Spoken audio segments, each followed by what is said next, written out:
गुरुर्ब्रह्मा गुरुर्विष्णु गुरुर्देवो महेश्वराय गुरुर् साक्षात् परम ब्रह्म तस्मै श्री गुरुवे नमः।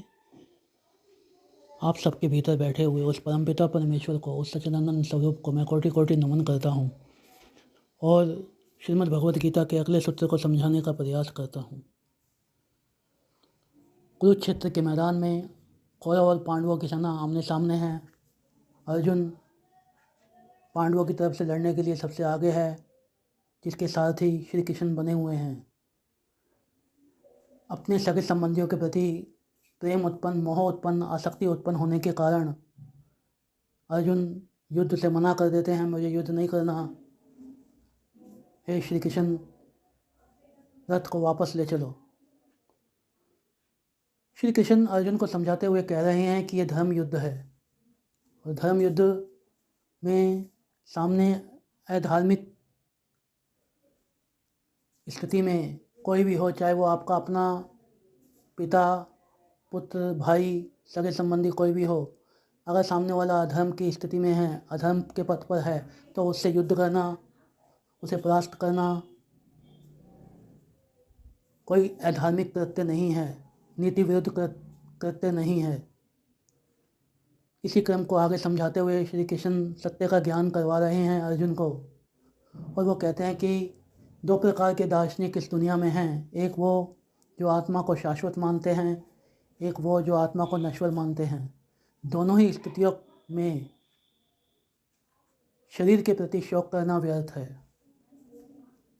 आगे विस्तार करते हुए कहते हैं श्री कृष्ण, यदि हम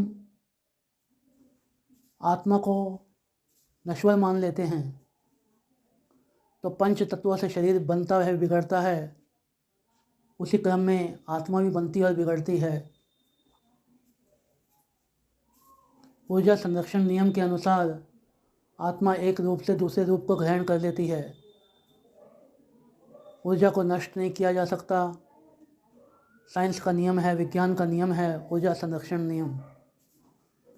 तो जब आत्मा बन जाएगी, बिगड़ जाएगी, जन्म होता है तो आत्मा बन जाती है, मृत्यु हो जाती है तो आत्मा बिगड़ जाती है या किसी दूसरे रूप में आ जाती है।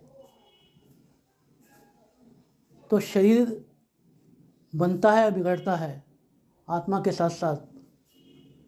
तो शरीर के प्रति शोक करना व्यर्थ है। शरीर चाहे आत्मा बने या बिगड़े, शरीर का नष्ट होना तय है।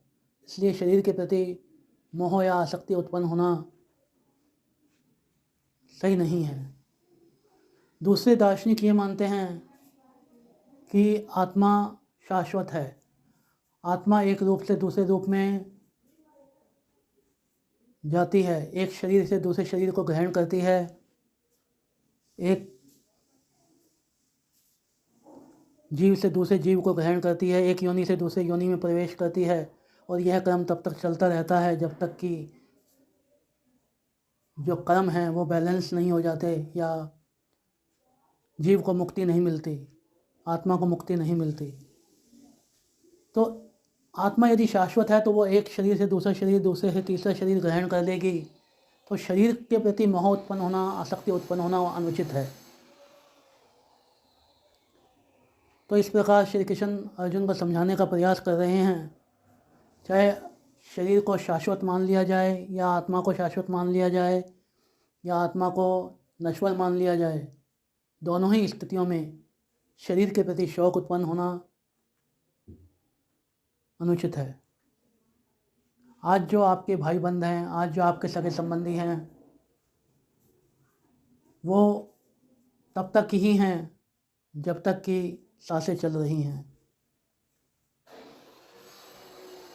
जैसे ही सांसें रुकती हैं, पंख पखेरु उड़ जाएंगे, आत्मा निकल जाएगी शरीर में से और फिर वो बॉडी रह जाएगी, जिसका अंतिम संस्कार करके वो भी समाप्त हो जाएगी। तो इस जीवन का सार क्या है? इस जीवन का सार है कि हमें ये शरीर जो मिला है वो ऐसे कर्म करने के लिए मिला है जिससे कि हमारे पिछले कर्म बैलेंस हो सकें और हम मुक्त अवस्था में वैकुंठ लोक में प्रवेश कर सकें, जिसे हम लोग मोक्ष या मुक्ति कहते हैं। उम्मीद करता हूँ कि आज की बात आपको समझ आई होगी। अगर समझ आई है, अच्छी लगी है तो लाइक कमेंट कीजिए, शेयर कीजिए, दूसरे लोगों तक भी इसे पहुँचाइए ताकि ज़्यादा से ज़्यादा लोगों तक श्रीमद् भगवद गीता पहुँच सके, जो कि हमारी भारतीय संस्कृति का मुख्य आधार है। जय माता दी, जय श्री कृष्णा, राधे राधे।